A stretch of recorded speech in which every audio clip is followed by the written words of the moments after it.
Hello everyone, હું Mehul sir આપ સૌનું સ્વાગત કરું છું મારી ચેનલ ધ બ્રાઇટર્સમાં.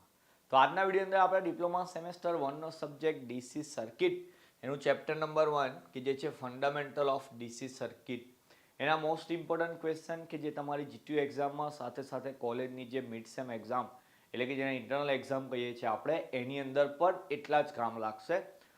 ચેપ્ટર છે જીટીયુની એક્ઝામની અંદર આઈ થિંક 12 કે 14 માર્કનું છે, એક્ઝેક્ટ મને યાદ નથી, પણ જેટલા અહીંયા ક્વેશ્ચન કહું છું એટલા જ કરવાના છે કે જેની મદદથી તમે એમાં પૂરેપૂરા માર્ક્સ સ્કોર કરી શકો છો.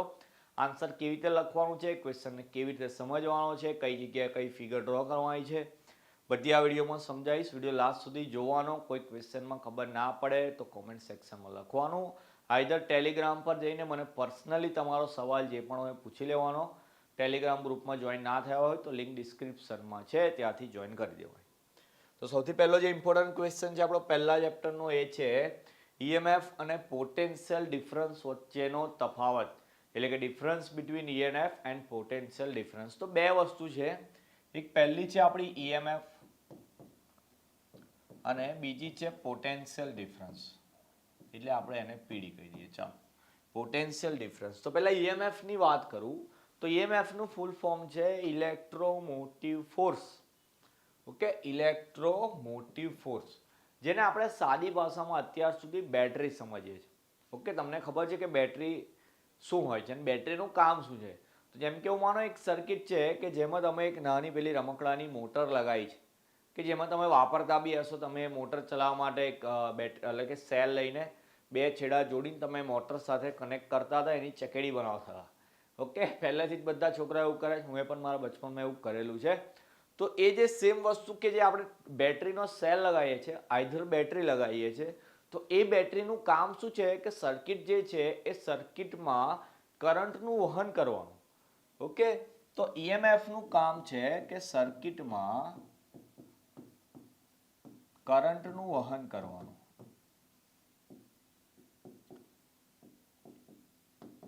પણ આ પીડી શું છે, એટલે કે પોટેન્શિયલ ડિફરન્સ શું છે, ગુજરાતીમાં તફાવત કહીએ આપણે. તો એવું માનો કે ઘરમાં કોઈક જગ્યાએ કોઈક સાધન છે એની અંદર ફોલ્ટ આવે છે, તો આપણે ચેક કરીએ કે ભાઈ બે વચ્ચે વોલ્ટેજ બરાબર જાય છે કે નહીં. તો તમે આગળ જેમ જેમ ભણશો એમ સાધન વિશે બી ભણવાનું આવશે, જેને વોલ્ટ મીટર કહે છે. લગભગ બધાને ખબર બી હશે કે વોલ્ટ મીટર શું આવે છે. તો વોલ્ટ મીટર તમારું સાયન્ટિફિક કેલ્સી છે, કંઈક એ જ રીતનું સાધન આવે, એમાંથી બે તાર નીકળતા હોય. તમારે જેનો વોલ્ટેજ માપવો છે એના બે છેડા પર તમારે એને લગાવવાનું. તો તમારો કેટલો વોલ્ટેજ છે એ પેલા કેલ્સીની અંદર, એટલે કે જે વોલ્ટ મીટર છે એની અંદર ડિસ્પ્લે કરશે. 5 વોલ્ટ છે, 10 વોલ્ટ છે, એ રીતે જે બી હશે બતાવશે. તો એકચ્યુઅલી આપણે બે છેડા વચ્ચે લગાવવો પડે. તો બે છેડા વચ્ચે લગાવીએ તો પીડી ખબર પડે કે પોટેન્શિયલ ડિફરન્સ શું છે અને સર્કિટમાં વોલ્ટેજ ક્યારે શો થાય. તો કે જ્યારે આપણે સર્કિટમાં બેટરી કે એવી કોઈ વસ્તુ છે કે સોર્સ છે કે જે વોલ્ટેજ સપ્લાય કરે છે. ઓકે, તો સર્કિટમાં કરંટનું વહન કરવાનું કામ કોનું છે? ઈએમએફનું છે. પણ સર્કિટમાં કરંટનું વહન કરીએ તો જ સર્કિટમાં વોલ્ટેજ દર્શાવે છે.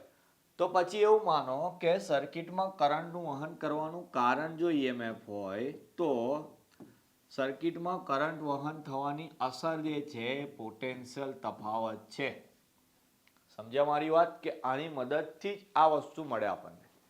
પછી બંનેના એકમની વાત કરીએ તો આનો એકમ બી વોલ્ટેજ છે, કારણ કે 5 વોલ્ટની બેટરી એવું જ કહીએ છીએ. અને જ્યારે વોલ્ટ મીટરથી માપીએ તો આનો એકમ બી શું થઈ જાય? વોલ્ટેજ થઈ જાય. ઓકે, તો પહેલું કારણ છે, અહીંયા લખ્યું અસર છે, એના પછી એકમ વોલ્ટેજ છે, પહેલાનો પણ એકમ વોલ્ટેજ છે. અને ઓકે, આ જ મુદ્દો છે એને ડિટેલમાં લખ્યો આપણે કે સર્કિટમાં કરંટનું વહન કરવાનું કામ છે કે જ્યારે આમાં સર્કિટના બે છેડાઓ વચ્ચેનો તફાવત માપવામાં આવે છે. પછી કારણને અસર એવું લખી દઈશું. ઓકે, તો 3 મુદ્દા લખવાના આવશે આ ક્વેશ્ચનના. થોડાક ટાઈમની અંદર આનું મટીરિયલની પીડીએફ બી આપણે ટેલિગ્રામ પર મોકલી આપીશું. પણ ત્યાં સુધી તમારી પાસે બુક હોય તો અહીંયાથી સમજીને બુકમાંથી વાંચીને એક જગ્યાએ સારા અક્ષરે આ જે ક્વેશ્ચન છે આઈએમપીએ લખી લેવાના, કારણ કે એ જ વાંચવાના છે, એક્ઝામમાં એ જ કામ લાગશે વધારે. ચલો, એના પછી નેક્સ્ટ બીજો ક્વેશ્ચન જોઈએ આપણો. વાહક, અવાહક ને અર્ધવાહક સમજાવો. ઓકે, ઇંગ્લિશમાં છે conductor, insulator and semi conductor. તો વાહક એટલે એવી વસ્તુ કે જેમાંથી વિદ્યુત પ્રવાહ સહેલાઈથી પસાર થઈ જાય. લખું છું મુદ્દો, વિદ્યુત પ્રવાહ સહેલાઈથી પસાર થાય. હવે કોઈ સર્કિટમાંથી વિદ્યુત પ્રવાહ કેમ સહેલાઈથી પસાર થાય? તો કે એની અવરોધકતા ઓછી હોય. અને એનું એક ઉદાહરણ લઈ લઈએ, જેમ કે લોખંડ લઈ લો. કારણ કે આપણને ખબર છે કે લોખંડની અંદર કરંટનું વહન વધારે થાય. 3 મુદ્દા લખ્યા વાહકના. સૌથી પહેલો લખ્યો વિદ્યુત પ્રવાહ સહેલાઈથી પસાર થાય. કોઈક છોકરો ઊભો છે કે એને હું ધક્કો મારું છું તો આરામથી પડી જાય છે. તો એનું કારણ શું હોય? તો કે એની તાકાત, એટલે કે મારા ધક્કા સહન કરવાની તાકાત, એટલે કે મને અવરોધ આપવાની તાકાત કેવી હશે? એની ઓછી હશે. તો 2 પોઈન્ટ્સ આવા જ હતા કે કોઈ સર્કિટની અવરોધકતા ઓછી હોય એટલે એની અંદર એવો અવરોધ ના હોય કે જે કરંટ પસાર થતો રોકે, તો એમાંથી સહેલાઈથી વિદ્યુત પ્રવાહ પસાર થઈ જાય. એનું એક મેઇન ઉદાહરણ આપણે લોખંડ લઈ લઈએ, કારણ કે લોખંડમાં સૌથી વધારે કરંટ લાગવાના ચાન્સીસ હોય છે. પછી અવાહકની વાત કરીએ તો અવાહકમાં શું છે? પસાર ન થવા દે. કારણ કે અવાહક છે, વાહકનું ઊંધું કહેવાય. એમાં કેમ એવું થાય? તો કે એની અવરોધકતા કેવી હશે ભાઈ? વધારે હશે. એનું ઉદાહરણ લઈ લઈએ તો લાકડું લઈ લઈએ. કેમ? તો કે લાકડામાંથી વિદ્યુત પ્રવાહ પસાર ના થાય. તો પછી અર્ધવાહકની વાત કરીએ તો અર્ધવાહક એટલે અડધું વાહક.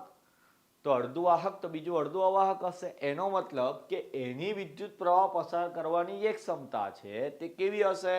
વાહક કરતા ઓછી, પણ અવાહક કરતા વધારે. બેની વચ્ચે અર્ધવાહક કીધું. એની અવરોધકતા બી બંનેની વચ્ચે જ આવશે ને. એના ઉદાહરણમાં આપણે લઈએ તો એનું ઉદાહરણ સિલિકોન છે કે જર્મેનિયમ છે. સિલિકોન ને જર્મેનિયમ. તો આપણે જે ઇલેક્ટ્રિકલ વાળા સ્ટુડન્ટ છે બધા, એમને કહી દઉં તો આપણે આગળ જેમ જેમ ભણીશું, એકચ્યુઅલી ફર્સ્ટ સેમમાં નવો સબ્જેક્ટ એ લોકોએ નાખ્યો છે ફંડામેન્ટલ ઓફ ઇલેક્ટ્રોનિક્સ. તો ઇલેક્ટ્રોનિક્સની જેટલી બી આઇટમ હોય, આપણું મોબાઈલ છે, કેલ્ક્યુલેટર છે, ટીવી છે, કોમ્પ્યુટર છે, વોશિંગ મશીન, જેટલી બી ઇલેક્ટ્રોનિક્સની આઇટમ હોય એ બધામાં અર્ધવાહકનો જ ઉપયોગ થાય, જેને ઇંગ્લિશમાં સેમિકન્ડક્ટર કહેવાય. અને મોસ્ટલી 2 જ સેમિકન્ડક્ટર એવા છે, સિલિકોન ને જર્મેનિયમ, કે જેનો એમાં વધારે ઉપયોગ થાય. કોઈ બી સર્કિટ તમે કદાચ તોડીને જોયું હોય, તેમાં જે ગ્રીન કલરની ચીપ આવતી હોય છે, એ ચીપ બને આપણી સિલિકોન કે જર્મેનિયમમાંથી. ઠીક છે? કેમ વાપરવાની છે એમાં? તો કે પૂરેપૂરો કરંટ પસાર ના થાય એટલા માટે. જેમ કે માનો કે આપણો મોબાઈલ વાહકમાંથી બનેલો હોય, ચાર્જિંગમાં નાખો, પકડો તો કરંટ લાગે પૂરેપૂરો. અવાહક લગાવીએ તો શું થાય કે ભાઈ ચાર્જિંગ કરો, ચાર્જિંગ જ ના થાય. કારણ કે મોબાઈલ અવાહક છે, તો એમાં વિદ્યુત પ્રવાહ પસાર નહીં થાય તો બેટરીને કેવી રીતે ચાર્જ કરશે આપણી? સમજ્યા? એટલે એમાં અર્ધવાહક યુઝ કરવાનું આવે. ઓકે, ચલો નેક્સ્ટ ક્વેશ્ચન જોઈએ આપણો. ઓહમનો નિયમ ને તેની મર્યાદા. ઓહમનો નિયમ તો આઈ થિંક 10માં આવે છે. ઓકે, ઓહમનો નિયમ શું કહે છે કે જ્યારે જો તમે તાપમાન અચળ રાખો, આ મેઇન લાઈન છે કે જ્યારે ઉષ્ણ તાપમાન અચળ રાખવામાં આવે તો સર્કિટના 2 છેડાઓ વચ્ચેનું વીજ દબાણ અથવા તો વોલ્ટેજ અને તેમાંથી પસાર થતો કરંટ, એ બંનેનો ગુણોત્તર અચળ રહે છે. ઓકે, મેં લાઈન બોલી ગયો પણ લખવાની આ રીતે છે. અને એ અચળ જે છે તે અચળ બીજું કોઈ નહીં પણ જે આપણો અવરોધ અથવા તો પ્રતિરોધ જેને કહીએ છીએ એ જ. તો અવરોધ આરનો યુઝ કરીએ છીએ, એને અવરોધ અથવા તો પ્રતિરોધ કહેવાય ઇંગ્લિશમાં, જેને આપણે રેઝિસ્ટન્સ કહીએ છીએ. અને આ જે આર છે એનો એકમ કોણ છે? ઓહમ. અને એની સંજ્ઞા કંઈક આ રીતની લાગે છે, એ બી તમને આઈડિયા હશે. પછી એક નાની અમથી આકૃતિ દોરવાની એની, કે ભાઈ જેમ જેમ વોલ્ટેજ વધતો જાય એમ કરંટ વધતો જાય, એટલે કે એ બંનેનો ગુણોત્તર કેવો રહે છે? અચળ રહે. ચલો એની મર્યાદાની વાત કરીએ. મર્યાદામાં 3 મુદ્દા. સૌથી પહેલો મુદ્દો, તાપમાન અચળ હોય તો જ લાગે. તાપમાન અચળ હોય તો જ નિયમ લાગે, બાકી ના લાગે.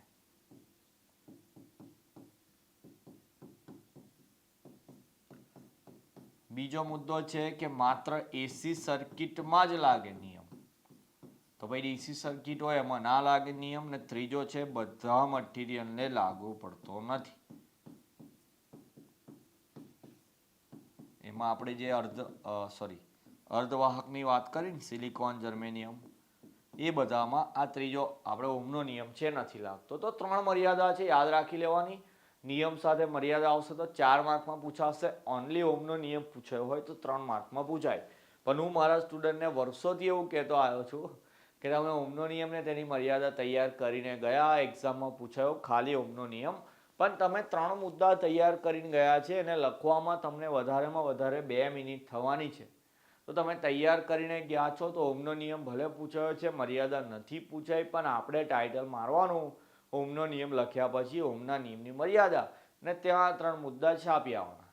તમે વાંચીને જાઓ છો, પેપર છે તમારું, પછી એને પ્રશ્નનો જવાબ મોઢે કરીને ગયા હોય, ઘેર લઈને આવવાની શું જરૂર છે? ઓકે, મેં મારા સ્ટુડન્ટને એવું જ કહેતો આવ્યો છું કે તમે જેટલી બી તૈયારી કરીને જાઓ, ટાઈમનો જો ઇસ્યુ ના થતો હોય, આવા સબ્જેક્ટમાં તો ટાઈમનો ઇસ્યુ નહીં થાય, મેથ્સ છે, ઇંગ્લિશ છે, એ બધામાં જ્યાં વધારે આપણે લખવું પડશે, ડ્રોઈંગનો સબ્જેક્ટ આવશે એમાં, તો એમાં ટાઈમ ખૂટવાના ચાન્સીસ વધારે છે. તો એમાં હું આવી સલાહ નહીં આપું, પણ જેમાં ટાઈમનો ઇસ્યુ નહીં આવે, તમે તૈયાર કરીને ગયા છો તો પછી એ આન્સર આપણે ત્યાં લખીને જવાનું.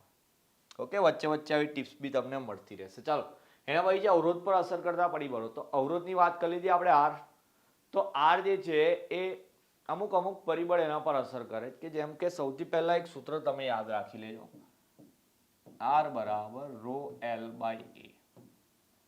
આ એક સૂત્ર યાદ રાખવાનું, કારણ કે આના પરથી 3 મુદ્દા છે. રો જે છે એ રો એવું બતાવે છે કે મટીરિયલ કયું યુઝ કર્યું તમે અવરોધનું. આ પહેલો મુદ્દો. એક તો મટીરિયલ પર આધાર રાખે. હવે કોઈ બી વસ્તુ હોય, જેમ કે મેં અત્યારે પેલું છોકરાનું ઉદાહરણ આપ્યું, ધક્કો મારો પડી ગયો, હવે એનું મટીરિયલ એવું હોય કે ભાઈ ઢીલો જ છે, બહુ બોડી નહીં એની, તો મટીરિયલના લીધે એની અવરોધકતા ઓછી છે. પણ એના કરતાં થોડોક જાડો હટ્ટો માણસ ઊભો હોય એટલે કે એની અવરોધકતા કેવી હશે? વધારે હશે. તો પહેલો મેઇન મુદ્દો છે કે મટીરિયલ પર તો આધાર રાખે. બીજો મુદ્દો એલ એટલે લંબાઈની વાત કરીએ. લંબાઈ માટે એ છોકરાનું ઉદાહરણ નહીં લેતા, બીજું એક ઉદાહરણ અપાવું તમને. બાઇક લઈને આપણે જતા હોય, રોડ પર બમ્પર આવે, તો એક બમ્પર આવે તો એક ઓછો અવરોધ થાય બાઇકની સ્પીડને. પણ આપણે જોયું હોય કેટલી બધી જગ્યાએ એવું થઈ ગયું છે, હવે એ લોકો 8-10 બમ્પર એક સાથે લગાવી જાય છે. ઓકે, તો શું થયું? અવરોધની લંબાઈ વધી ગઈ. તો ભાઈ અવરોધની લંબાઈ વધી તો પછી અવરોધકતા બી વધવાની ને. તો લંબાઈ જે છે એ અવરોધના સમપ્રમાણમાં છે. એટલે એનો મતલબ શું? તો જો લંબાઈ વધે તો અવરોધ બી શું થાય? વધે. લંબાઈ વધે, અવરોધ વધે. એનું ઊંધું, જો લંબાઈને આપણે ઘટાડીએ તો અવરોધમાં બી શું થાય? ઘટાડો થાય. ચાલો, ત્રીજો મુદ્દો છે આપણો એરિયા. એરિયા એટલે ગુજરાતીમાં કહીએ ક્ષેત્રફળ. તો ક્ષેત્રફળ તો જો નીચે પડ્યું છે, નીચે પડેલું છે એટલે અવરોધના વ્યસ્ત પ્રમાણમાં છે. વ્યસ્ત પ્રમાણ એટલે શું? તો કે જો ક્ષેત્રફળ તમે વધારો તો અવરોધમાં ઘટાડો થાય. ઊંધું. અને જો ક્ષેત્રફળ ઘટે તો અવરોધ વધે. અને ચોથી વસ્તુ જે સૂત્રમાં નથી પણ યાદ રહી જાય એવી છે તાપમાન. તો તાપમાન બી અવરોધના સમપ્રમાણમાં છે. મતલબ તાપમાન વધે તો અવરોધ પણ વધે. અને જો તાપમાન ઘટે તો અવરોધ બી ઘટે. તો આટલા 4 મુદ્દા લખવાના છે. કોઈક વાર એક્ઝામની અંદર આ પ્રશ્ન 7 માર્કમાં પૂછાયેલો છે. ઓકે, બહુ જ સહેલો છે. 4 પોઈન્ટ્સ ખાલી યાદ રાખવાના છે. 4 પોઈન્ટ્સના 2 થી 3 મુદ્દા લખાશે તો 4 માર્કની અંદર તો પૂછાય જ છે ક્વેશ્ચન. પણ કેટલી બધી વાર આ ક્વેશ્ચન 7 માર્કમાં પૂછાયો છે, એટલે ખાસ તૈયાર કરજો. જે રીતે કહું છું એ રીતે લખાણ બી આપણે લખવાનું છે એમાં. ઓકે, નેક્સ્ટ જોઈએ કિર્ચોફનો કરંટનો નિયમ. ચલો, 2 નિયમ છે આના પછીનો નેક્સ્ટ ક્વેશ્ચન આપણો કિર્ચોફનો વોલ્ટેજનો નિયમ છે. કિર્ચોફ નામના વૈજ્ઞાનિકે આપેલો એટલે એને કીધું એવું. આનું શોર્ટ નેમ KCLB છે, કિર્ચોફ્સ કરંટ લો. ઓકે, તો કિર્ચોફનો જે કરંટનો નિયમ છે શું કહે છે? તો એવું કહે છે કોઈ પણ સર્કિટમાં નોડ પાસે, એ નોડ શું છે એક ફિગરથી સમજાવું. એક પોઈન્ટ એવો છે કે જ્યાં અલગ અલગ બ્રાન્ચીસ ભેગી થાય છે જે કરંટ સપ્લાય કરે. તો આ જે પોઈન્ટ છે એને કહેવાય નોડ. એક એવો પોઈન્ટ કે જ્યાં બધા બહુ ટ્રાન્સમિશન લાઇનના વાયરો ભેગા થાય એને નોડ કહેવાય. તો કોઈ પણ નોડ પાસે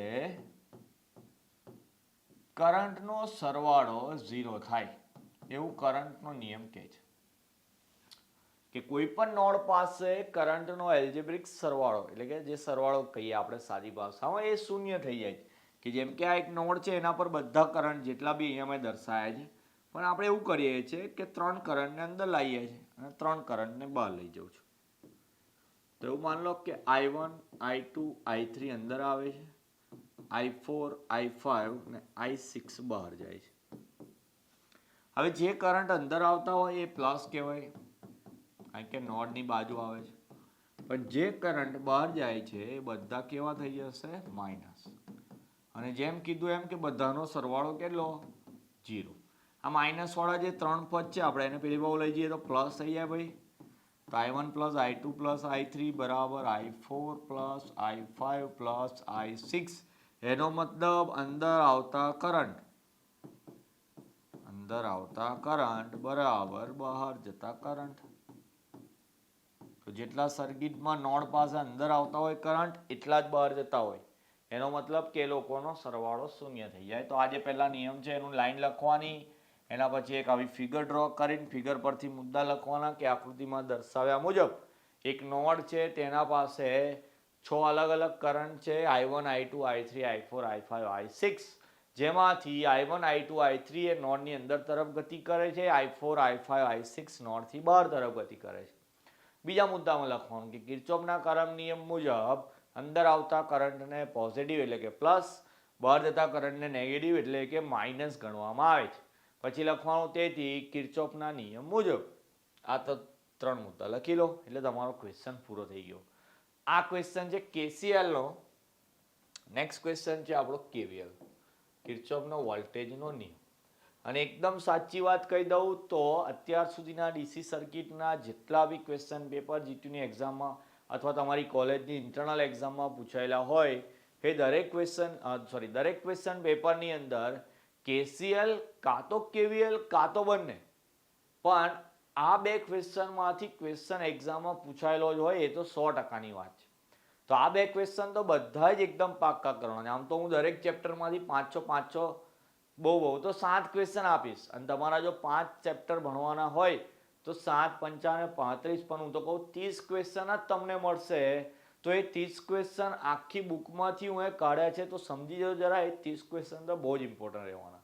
તો આ જે રીતે પહેલા ચેપ્ટરનો વિડીયો બનાવ્યો છે એવી રીતે હું દરેક ચેપ્ટરનો વિડીયો બનાવીશ, અને દરેક વિડીયોની અંદર તમને હું જેટલા ક્વેશ્ચન કહું એટલા એકદમ પાક્કા કરવાના, એમાંથી જ એક્ઝામમાં પૂછાશે. એમાં પાછું એવું પણ હશે કે જે વધારે પડતો IMPS છે, એટલે હું KCL KVLની વાત કરું છું. તો 30 ક્વેશ્ચન તો પાક્કા જ કરીશું, પણ હું જેના પર જોર વધારે આપું એને એકદમ પાક્કો જ કરી દેવાનો તૈયાર. ઓકે, ચાલો. કિર્ચોફનો વોલ્ટેજનો નિયમ શું કહે છે? તો જેમાં પહેલી રીતે શબ્દ હતો નોડ, એવી રીતે અહીંયા એક શબ્દ છે ક્લોઝ લૂપમાં. સમજાવું ક્લોઝ લૂપ શું છે? પણ ક્લોઝ લૂપમાં અહીંયા વોલ્ટેજનો એલ્જેબ્રિક સરવાળો શૂન્ય થાય. વોલ્ટેજનો નિયમ છે, પેલો કરંટનો નિયમ હતો. ક્લોઝ લૂપ શું છે એ બી સમજી આવે. ચાલો, ક્લોઝ લૂપ એટલે એવું માનો, જે રીતે બુકમાં આકૃતિ છે એ જ યાદ કરું એ રીતની દોરું. એક સર્કિટ A થી ચાલુ થાય છે કે જેમાં પહેલા એક બેટરી લગાવેલી છે, પછી ઓકે ચાલો અહીંયા B પોઈન્ટ આપીએ, પછી એક રેઝિસ્ટન્સ લગાવેલો છે, અવરોધ, અહીંયા C પોઈન્ટ આપું, ફરી એક બેટરી લગાવી છે, અહીંયા D પોઈન્ટ આપીએ, અને ફરી એક અવરોધ લગાવેલો છે, અને એ સર્કિટ પાછી જ્યાં A પર હતી ત્યાં જ આવી ગઈ. ઓકે, તો એવી સર્કિટ કે જે ખુલ્લી ના હોય કોઈ જગ્યાએ એને ક્લોઝ લૂપ કહેવાય.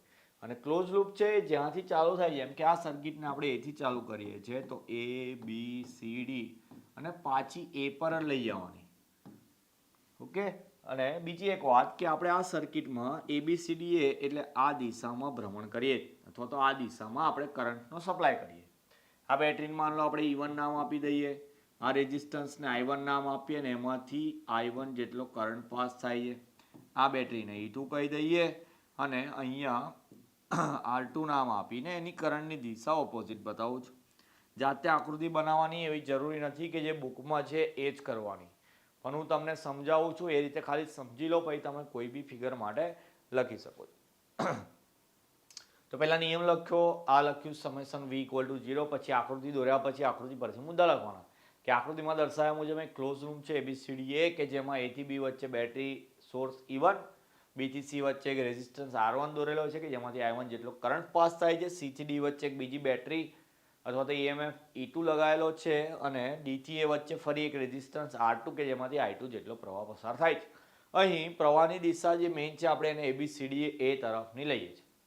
ઓકે, પછી બીજા પોઈન્ટમાં લખીએ કે જે E1 છે આપણે આમ જવાનું છે આ દિશામાં, તો E1 આ જે મોટી લાઈન છે પ્લસ કહેવાય, નાની લાઈન માઇનસ કહેવાય. તો E1 જે છે પોઝિટિવથી નેગેટિવ તરફ જાય. તો જો પોઝિટિવથી નેગેટિવ તરફ જતો હોય તો એનો શબ્દ તમારે યાદ રાખવાનો છે, વોલ્ટેજ ડ્રોપ કહેવાય એને. ઓકે, અને આ એક બેટરી છે એ માઇનસથી પ્લસ થાય છે, તો માઇનસથી પ્લસ એટલે વધારો થયો કહેવાય ને, તો વધારાને આપણે કહીએ છીએ વોલ્ટેજ રાઇઝ. શું કહીએ છીએ? Voltage rise. ઓકે, ચાલો. તો આ બેટરી E1 છે કે જે પ્લસથી માઇનસ થાય છે એટલે આપણે એને નેગેટિવ ગણીએ છીએ, તો નેગેટિવ માટે આપણે લખીશું -E1. ઓકે, અને આ જે બેટરી E2 છે આને અત્યારે સ્કીપ કરું છું, બેટરી E2 છે માઇનસથી પ્લસ થાય છે એટલે એને લખીશું આપણે +E2. હવે એની સિવાયના બે વસ્તુ બાકી રહે, એક R1 ને R2 વાત થઈ. આનું એક ઉદાહરણ લઉં છું, એક સિમ્પલ ઉદાહરણ છે, રિલેટ કરશે આવું. એવું માનો કે આપણે વડોદરાથી અમદાવાદ જવું છે, એક બસ લઈને આપણે ટ્રાવેલ કરીએ છીએ. ઓકે, વચ્ચે આપણે જાણીએ છીએ એમ કે નડિયાદ નામનું એક સ્ટેશન આવશે. વડોદરાથી અમદાવાદ જવાનું છે, વચ્ચે નડિયાદ નામનું એક સ્ટેશન આવશે. બસ આ દિશામાં જાય છે અને બસમાં એક પેસેન્જર છે કે જેનું નામ આપણે I1 આપી દઈએ. એ I1 વાળો પેસેન્જર નડિયાદ ઉતરવાનો છે. હવે બસ જવાની છે આમ, I1 નામના પેસેન્જરને પણ આમ જ જવાનું છે. તો એ આગળ જતા બસમાં જે ઉતરી જશે એટલે શું થશે? માઇનસ થશે. પણ કોઈક બીજો I2 નામનો પેસેન્જર છે કે જેને નડિયાદથી બસમાં ચડવું છે. તો જો બસ આ દિશામાં જતી હતી, I1 બી એ દિશામાં જતો હતો એટલે આગળ જતા એ ઉતરી ગયો બસમાંથી એટલે માઇનસ. પણ આ જે I2 નામનો પેસેન્જર છે બસ આમ જાય છે નડિયાદ બાજુ અને એ નડિયાદથી બસમાં ચડવાનો છે, એટલે કે જે પ્રવાહની દિશા છે એની વિરુદ્ધ દિશામાં આવે છે. તો પછી એ બસમાં ચડશે એટલે I2 કેવો થઈ જશે? પ્લસ. સમજો જરા કેમ આવું ઉદાહરણ આપ્યું. તો આપણે આ દિશામાં ABCD એમાં જઈએ છીએ અને આ જે I1 ભાઈ પ્રવાહ છે એ બી એ દિશામાં જ જાય. જો અહીંયા એરો બતાવેલો તો એ માઇનસ થઈ જાય અને આપણે ઓહમના નિયમમાં શીખી ગયા V બરાબર IR. તો એમાં જે વોલ્ટેજ ડ્રોપ થશે કેટલો થશે? તો કે I1 R1 જેટલો. I1 R1 જેટલો. અને જેમ આગળ પહોંચીએ છીએ તો આપણે આ દિશામાં જઈએ છીએ ને I2 સામે આવે તો સામેવાળો પ્લસ થઈ જાય ને ભાઈ, તો પ્લસ થઈ જાય એટલે એમાં લઈશું +I2 R2. ચાર વસ્તુ હતી, ચારે ચારના વોલ્ટેજ બતાવ્યા અને સરવાળો બતાવીશું 0, કારણ કે KVL આપણને એવું જ કહે છે. ને સેમ વસ્તુ કે જ્યારે અહીંયા માઇનસ વાળા બે પદને હું પેલી બાજુ લઈ લઉં તો જો E2 + I2 R2 બરાબર E1 + I1 R1. એનો મતલબ કે સર્કિટમાં જેટલો વોલ્ટેજ ડ્રોપ થાય એટલો જ વોલ્ટેજ રાઇઝ થાય. જેમ કે E2 I2 R2 હતા એ બંને કેવા લીધા આપણે પ્લસ અને આ બંનેને માઇનસ લીધા. તો જેમાં ઘટાડો થાય એને વોલ્ટેજ ડ્રોપ કહેવાય, જેમાં વધારો થાય એને વોલ્ટેજ રાઇઝ કહેવાય. તો આ રીતે સમજી લેવાનું. પછી તમે જાતે ફિગર ડ્રો કરતા હોય તો એકને સામેવાળી દિશા બતાવવાની અને એકમાં બસવાળી દિશામાં જવા દેવાનો. એકમાં બેટરીને પ્લસથી માઇનસ લેવાની, એકમાં માઇનસથી પ્લસ લેવાની. આઈ હોપ બધાને ક્લિયર થઈ ગયું હશે. અને ભાઈ લાસ્ટ ક્વેશ્ચન આ ચેપ્ટરનો જે IMP છે, ઝૂલનો નિયમ. તો કોઈ સર્કિટની અંદર આપણે વિદ્યુત પ્રવાહ પસાર કરતા જઈએ તો વિદ્યુત પ્રવાહ પસાર કરતા જાઓ તો એ સર્કિટ ગરમ થઈ જાય, બધાને ખબર હશે. તો એ સર્કિટની જે ગરમી અથવા તો જેને આપણે ઉષ્મા કહીએ, હીટ, તેનું સૂત્ર છે I2RT, જે ઝૂલ નામના વૈજ્ઞાનિકે આપ્યું. ઓકે, H ફોર હીટ છે અને હીટ જે છે એને આપણે ઝૂલમાં માપીશું. I એટલે ખબર છે આપણને કરંટ, ઓકે, જે આપણે માપીએ છીએ એમ્પિયરમાં. R એટલે ખબર છે આપણને અવરોધ એટલે કે રેઝિસ્ટન્સ કે જે માપીએ છીએ ઓહમમાં. T એટલે છે ટાઈમ એટલે કે સમય, જેને આપણે માપીશું સેકન્ડમાં. તો શું કહેતા હતા ઝૂલનો નિયમ? તો કે એવું કહે કે તમે સર્કિટની અંદર તમે કરંટ પસાર કરતા જાઓ તો સર્કિટમાં જે ઉષ્મા એટલે કે હીટ પેદા થશે તે કરંટના વર્ગના સમપ્રમાણમાં હશે. જો પહેલા હોય તો છૂટું છૂટું લખવાનું, કરંટના વર્ગના સમપ્રમાણમાં હશે. એ સર્કિટમાં રહેલા અવરોધના સમપ્રમાણમાં અને સર્કિટની અંદર કરંટ પસાર કરવાનો જે સમય હશે એના પણ સમપ્રમાણમાં હશે. ત્રણને કમ્બાઈન કરીને લખીશું H બરાબર I2RT. ઓકે, બરાબર બી નહીં ચલે છે એનું ચિહ્ન પાડીએ અહીંયા, પ્રપોઝનલ ટુ. તો H is પ્રપોઝનલ two i square RT. Clear છે કે જેટલો ટાઈમ વધારે એટલી ગરમી વધારે, જેટલો અવરોધ વધારે એટલી ગરમી વધારે, જેટલો કરંટ વધારે એના કરતાં ડબલ ગરમી વધારે, કારણ કે આઈ સ્ક્વેરના સમપ્રમાણમાં છે. તો હવે એક જૂનો નિયમ છે સિમ્પલ, એનું વિધાન લખવાનું. આ રીતે એના 3 પહેલા અલગ અલગ સૂત્રો કમ્બાઈન કરીને H પ્રપોઝનલ two i square RT લખીને એચ શું છે, આઈ શું છે, આર શું છે, ટી શું છે, એ ચારે ચારના એકમ બી કયા કયા છે, આ રીતે ક્વેશ્ચનનો આન્સર લખી દેવાનો. અહીંયા ચલે છે એનું ચિહ્ન દૂર થાય તો અચળાંક આવે, એ જે અચળાંક છે એને આપણે જૂલનો અચળાંક કહેતા હોય છે. ઠીક છે, તો આજે પહેલું ચેપ્ટર છે આપણું ડીસી સર્કિટનું, એના 7 એકદમ મોસ્ટ આઈએમપી ક્વેશ્ચન, પણ જેમાં કેસીએલ ને કેવીએલ તો તમારે એકદમ પાક્કા કરી દેવાના છે. તો નેક્સ્ટ વિડીયોની અંદર આપણે ડીસી સર્કિટનું બીજું ચેપ્ટર જોઈશું. ત્યાં સુધી આટલું પાક્કું કરીને એક નોટબુકમાં લખી લેવાનું. લખાઈ જાય સારા અક્ષરે તો ચેક કરાવવા માટે તમે ટેલિગ્રામ પર જઈને પર્સનલમાં મને એની પીડીએફ કે ફોટા પાડીને મોકલી શકો છો. કોઈ ભૂલ હશે તો હું ચેક કરીને તમને કહી દઈશ. ઓકે, તો મળીએ નેક્સ્ટ વિડીયોમાં. ત્યાં સુધી તમારું ધ્યાન રાખવાનું. જય હિન્દ, જય ભારત.